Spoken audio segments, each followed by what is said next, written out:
We'll start with Leviticus. I love Leviticus. This is why I shouldn't be a priest, apart from being female, obviously, because that... Sorry. For those listening on the camera, I'm so sorry. Leviticus 21:17, I love this. Don't laugh, you get ahead of me. For the generations to come, none of your descendants who has a defect may come near to offer the food of his God. No man who has any defect may come near. No man who is blind or lame, that's me and my curate put out, no, right?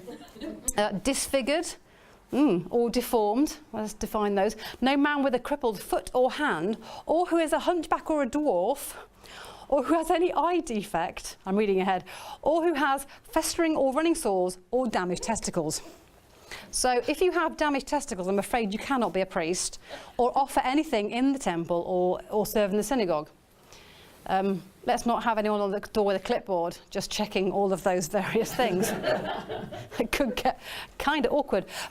You laugh though, but when you go forward for ordination and that whole discernment process, and it still happens today. I went through that whole mangle 20 years ago, and then got ordained 16 years ago this year. Actually, that's weird. Time flying. But I had to go through a rigorous medical just to justify, could I cope with ministry? Never mind the heady echelons of ordained ministry, but could I actually cope in a leadership position in a church at all, let alone go beyond that next stage through reader and then through into ordination? I got off quite lightly. I had to go for a psychiatric assessment. Psychiatric assessment, how exciting. Bipolar. Did you pass? Well, on one ground, yes. The psychiatrist thought I did, but... You see, I was going to make a joke there about which one of you passed, but that's disabled humour is very... Indeed. So disabled humour is very naughty and shouldn't be allowed outside disabled people. So there is that whole thing about having to justify who you are to society and then to the church by belonging or being included or being accepted. And then the Church of England structures, when they say things like, can you hold a chalice up with two hands? No. Why is that? Did our Lord do that himself when he was lying, reclining onto one elbow and he somehow managed to get the other arm off? No, I don't think he did. So, but a friend of mine who's a curate, I shan't say where, everyone's going to be anonymous, she's slightly more wobbly than I am, but she can at least use her own legs. So when she was a curate, she was told to elevate the host and elevate the chalice above nose height. She's like, okay, if I'm looking down, that's not no, keep your head up. But she's got a weakness down one side. So she cannot physically lift anything with her left hand. So the incumbent said, link your little fingers together, put them round the thing, and then lift so you're lifting your entire left arm with your little finger to elevate. And so I went down to visit and I went, why is this important? He said, because it doesn't work otherwise. There's something you are missing by not elevating the host evenly. I'm like, could you just like lean on the altar with the left hand and hold it with the right hand? He said, it's like you're doing cheers. So I went, well, maybe that's the whole Eucharistic thing. Exactly, we without being funny about Eucharistic stuff, I am a priest, so I know what I'm talking about-ish. But maybe there's something about, saying cheers. That was what Jesus was doing. It was a cup of blessing at the end of the meal. Let's raise a toast to what has gone, what is yet to come, and to God who gives us all these things. Blessed be Lord our God, who gives us fruit from the vine. Cheers. And I said, none of us sit in a bar going, cheers, with two hands. But this is, and he thought I was taking the mick out of, well, if you had two glasses, you might do. You do, don't you? I suppose if you do, but I was still using my left hand, I'm left-handed. So there's this awkward thing about justifying yourself politically and socially and medically, and to all of your activist friends who say you're not political enough. And then the church says, here's another layer. And it goes back to that thing in Leviticus of saying, are you human enough in God's eyes to be worthy of this thing? Not because you're spiritually depleted, but because you are physically missing something. And I have met some very spiritual people whose bodies have been a bit of a shocker. And I have met some very fit and healthy young people whose spiritual life has been a shocker. I went to Wycliffe in Oxford. That explains everything. No, just kidding. They're all lovely. But also in Leviticus, it says, don't curse the deaf, because that demeans them. They can't hear you. I was going to say they won't know. They wouldn't know. But there's that whole thing about easy target. And don't put a stumbling block in front of the blind. Don't trip up the blind and have a laugh about it. because that demeans them. That says they are somehow less. And how am I telling this? Because I am the Lord. You will fear me. If you do that to them, then you've got to contend with the wrath of God. And in 2 Samuel 9, crackingly good name, hold on. Mephibosheth, the son of Jonathan, grandson of Saul, becomes disabled when his nurse fell in with him in her arms. He's trying to flee from danger. And so David, rather than reject this lad, makes him the place of honour. Lets him inherit the whole of the land, makes sure he has servants to run the farm and the land for him, and puts him in charge and says, you can inherit, this is now your inheritance, this is your land. Treats him as an equal. David, in some ways, was ahead of himself. Not so much on personal life, but he certainly was in terms of disabled people. There's an awkward language about disability through Scripture and into our modern day church services. C.S. Lewis, it's a very inspiring thing he says. You could put on a meme on Facebook and people would print it off and go, wow. But I'm not quite sure I agree with him. God whispers in our pleasures, that sounds rude, speaks in our conscience, okay, shouts in our pain. It's his megaphone to rouse a deaf world. You see, the problem I have with that, and I wouldn't mind arguing with him, but he's dead, so I can't. He'll have to wait till heaven, then I won't care, is that we're talking about pain being a method of communicating with a world that willfully refuses to listen to God. Now, my deaf friends are not willfully refusing to listen, they can't hear. So to equate sin and the willful actions of a world with being deaf is a problem in the first place for me. My disability is not your label for sin. Thank you very much.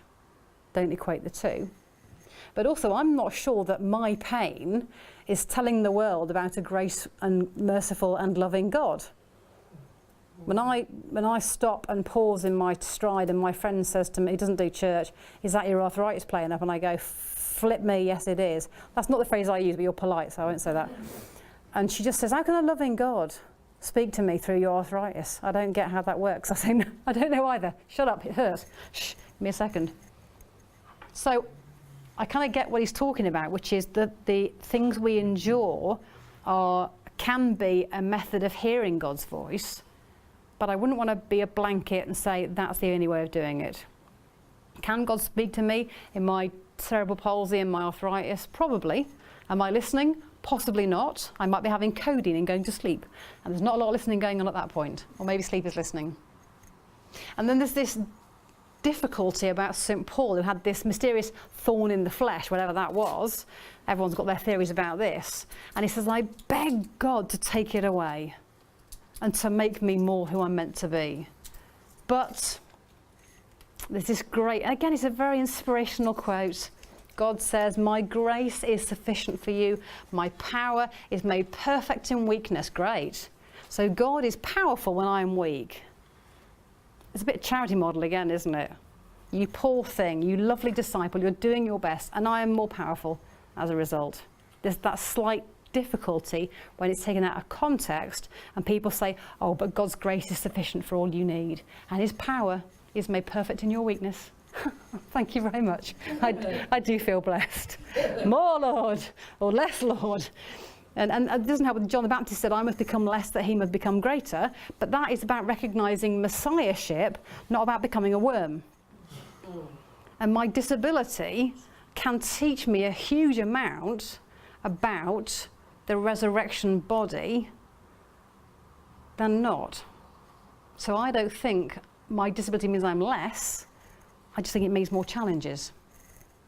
Interestingly enough, St. Paul says, I will now own this thing that I have been asking God to take away, because surely there's something in it. Jesus in the Garden of Gethsemane says, this is rubbish, I do not want this, but actually, this what I'm going to go through is more important than not. So let's do this. And he owns what's yet to come. Not saying disabled people are messiahs, because that will be pushing it slightly too far, but there's something about owning the thing you live with, because somehow God is more in it than being miraculously released from it. Our church fathers don't really help the disabled cause. Gregory of Nazianzus, Constantinople, and his contemporary Basil. This is the charity model again, the patron-client relationship. Do good to them, he says, and you will be blessed as a disciple. God will heap blessings upon you if you care for these little ones, these wretched remnants of once human beings. Lepers, that's how Gregory saw lepers. Wretched remnants of once human beings. They were human, now they're not. They're the remnant of what's left of humanity when all is stripped away. And they remind us of our weakness so that we don't lean on present things, but we can look to God. So thank you, lepers, for being so wretched as you are. You remind me of how grateful I am to be a loved disciple and made in God's image, and I will try harder to be better because I see how wretched you are. And there's scope, or as they used to be called, spastic society, that I wrestle with some of the charities who have to make us look feeble in order to generate generosity for the money to come in, for the charity to operate. Augustine, ironically, suffered from poor lung function and hemorrhoids, poor lad. He was fascinated by deaf people who even back then were using an early form of sign language and didn't like people taking the mick out of them, but thought they could be studied. His attitude was that, you know, wow, monkeys can taught to do this, so deaf people can be taught to do it as well. Isn't that stunning? They're not quite as low down the food chain we thought they were. They're slightly higher than monkeys, which is nice.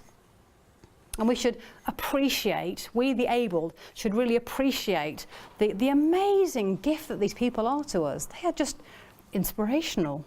The late Stella Young, who did great TED talks, she was an Australian stand-up, sit-down comedian, she's in a wheelchair, and she talked about inspiration porn, where we are, and the Paralympics did nothing to help this in 2012, we are held up as, wow, you are so amazing. I don't know how I'd manage if I were you. Gosh, you're just, oh, you're such an inspiration. Am I? What are you inspired to do as a result of meeting me? Because you're only inspired if something happens. So if I inspire you, great. What are you going to do as a result of being inspired by me? What you really mean is, wow, I kind of pity you, but I don't say that. So it's amazing you can get out of bed in the morning. Well done. Inspiration porn. You'd be amazed how often I still get that in church. You know, you do so well, don't you, considering? Considering what? Considering I'm grumpy, considering I'm short, considering I'm female, considering I'm quite a lot younger than everybody in the Church of England, or considering my disability, because, you know, I know which one you really mean. You do so well. Thanks. Just don't tilt your head while you do it, that's really patronising. The head tilt of compassion. Oh, you do so well. Put your head back, you're fine. Augustine, he struggled with the human body falling apart because it reminds him of sin. He said pre the fall, everything was great and our bodies worked and it was all fantastic and the inside and the outside. And then post-fall, it all starts to fall apart, literally. And he just struggles with seeing brokenness because it reminds him of sin. Not that sin caused our brokenness, but our brokenness is a result of the sin because everything's falling to bits, including the earth. But he really struggles with it because he's just like, I don't want to see it. It's really kind of, it's like putting his institution to going, just put them in Bedlam and shut the door and then we can pretend everything's fine. Or pretending that Donald Trump isn't in charge. We can go, no, it's fine. Someone else is doing all the decision making. It's just him at the front. It's kind of turning, as the phrase goes, a blind eye. It's putting it to one side and going, everything's fine, everything's fine, everything's fine, everything's fine. And Augustine was like that. Julian of Norwich, she's a bit of a character, isn't she? I can't get my head around her. I don't know whether she was just a little bit loopy and stared at the moon too often, or she genuinely had mental health issues that were undiagnosed and just needed someone to love her, or genuinely had visions from God because she said to God, these disabled people, they're just amazing, and if I could be like them, then I would be more like God. Imagine the heavenly host going, is that how it works? The more disabled you are, the more godly you are.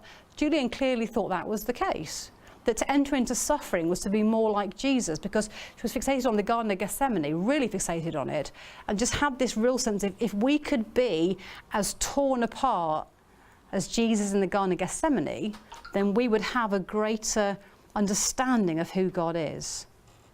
So she wished upon herself illness and died at the age of 24, 26 of being ill, basically. And she gave up in the end and just died.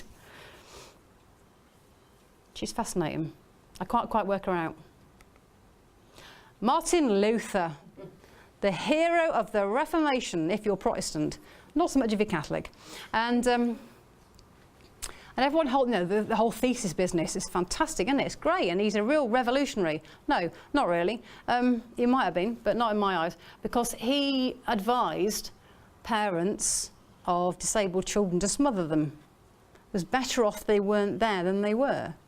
Better off that the parents could try again and have a freedom of family life than to have this millstone round their necks of a child who cost more in terms of life and theology and society and finance than a able-bodied child. Yeah. Couldn't the devil have done this? He blames illness on the devil's work. So rather than it being a fluke of the fall and going, well, when things decay, they decay, including us, he says, no, this is the devil at work. And if it's the devil's work, it needs to be snuffed out.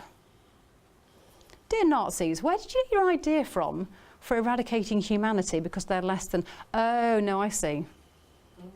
And the Action T4 programme cites Martin Lewis. That's the wrong fella. So sorry. He does very good advice on money and the news, but not the same person. Martin Luther. They cite Martin Luther's theology in so much of their background documents. And that's why a lot of the Lutheran churches bought into what the Nazis were doing in the early years and then got so far in they couldn't back out. And you know, better the devil you know, the devil you don't, I suppose. And this still comes into the debate around children who are perceived to have Down syndrome in the womb. Are they going to be a drain on that family when they're born? Would it not be better if they were not a drain? I'll leave you with that thought. I put in people like Calvin and Hegel and Kierkegaard because it sounds good, but to be honest, they're quite mysterious. They're like the weird ones of theology where you go, yeah, not a clue. Calvin does not like humanity at all. The stink of our filthy flesh. Oh, I love it. That was such good timing. I'll try it again.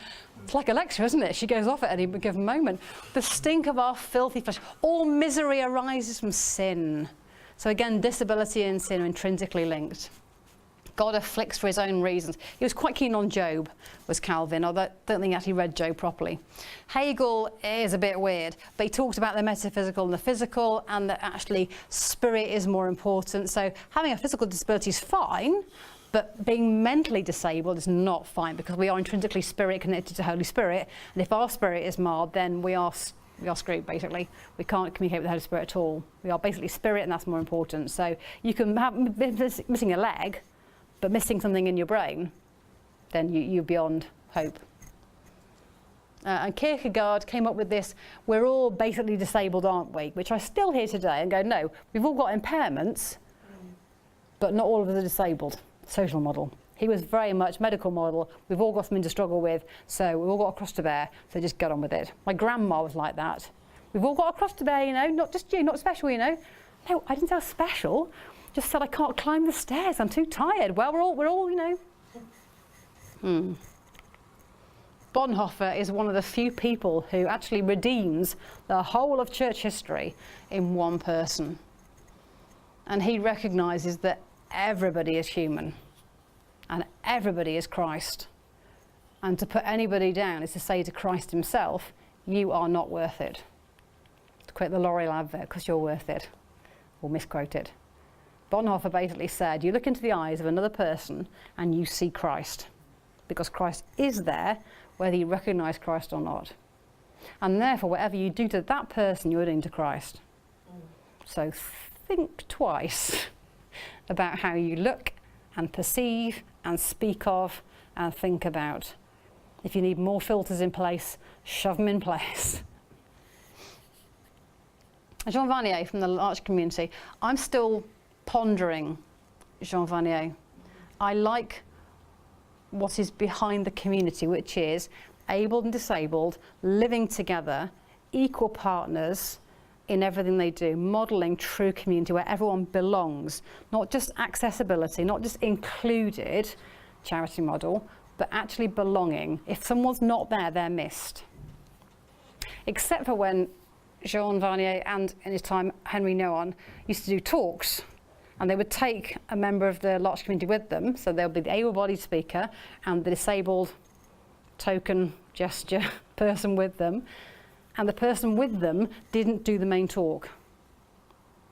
And it would be Henry Nouwen or Jean Vanier who would do the talk. So at that point I kind of go, yeah, it's not quite modelling the inclusiveness, belonging thing, is it? Anyway, if I ever meet Jean Vanier, I'll tell him. And this is the difficulty I have with things like audits. When the church says, let's do an audit and see how well we're doing, what we're doing with the audit and all the audit questions are saying, what can we shape and move physically so that you can come into our building, so that we can include you? And I want to ask the question, yes, but how do I belong? I belong in the kingdom, but I'm not sure I belong in this church building. So Ros Bayes, from Through the Roof, talks about inclusion and belonging. And John Swinton, who is everyone's go-to man, a theologian on disability, says there's a big difference between inclusion and belonging. To belong, you have to be missed. Now, this is not just disabled people in church. Every single congregation, every single church leader, all the leadership teams always hear that, no one noticed when I wasn't there for 4 weeks. Why did no one come and visit me? We all struggle with the belonging thing and the being noticed thing. But disabled people have the extra layer of difficulty getting in, difficulty moving within, difficulty coming to receive, and therefore not actually belonging, just being included. And in some churches, token inclusion. In the 1970s, the guy who wrote The Guardian saying Paul Hunter was kind of rubbish. Why was he? What was the rationale for saying this is nonsense? Why were people? It kind of reminds me of The Wizard of Oz, where they whip back all the thing and they show that how it's done. And people wanted the magic and the mystery rather than the reality. So that's The Wizard of Oz explained. If you haven't seen it, spoilers, sorry. So Paul Hunter was saying, you know, actually these people are not these people, they are us. And there's a sense of share the platform, share the benefits, share the joy of life, share what it is to be fully human. And of course, if you invite more to the party, you've got to make the food go further or spend more on food. So there was a backlash, partly of people saying, how can they be equal? Because look at them. And a backlash of saying, but if we say that they're equal, we've got to share. And if we say they're equal, they've got to have a say. And if you are used to privilege, then equality can seem like oppression. I got that from a meme on Facebook. I'm amazed I remembered it. If you're used to privilege, then equality can feel like oppression. And so there was a fear. I think there's an intrinsic fear of disability, partly because it does remind you that the human body is subject to falling to bits. It reminds you that your health is not in your control. And so if you allow that which you fear to be the same as you, then there's rather than that being made better because you are brilliant, there's a fear that you might be made worse by association. Isn't it in the book where you recognise that the disability equality we fight for now might be ours as we get older and progressively crumblier as well? Yeah, crumblier. I like the phrase of the crumblier. There is so Dave in the book, gets quite cross about this way of viewing things, which is some people say, well, we'll do equality for disabled because one day it might be us. There's a sort of a slightly selfish nature behind it, which is we'll make it better for them because we might join their ranks one day. So like putting money into arthritis charities in case I get it one day. There's something about self-preservation, future-proofing my own situation in life. Now, it could be like the philanthropists of the 1800s, they genuinely want to help. There's a genuine wanting to be a disabled ally because you can see the fight we're going through and go, can I help? This is important because it is. But there are other disabled allies who jump on the bandwagon out of a sense of fear. If I don't help you now, I might be like you one day.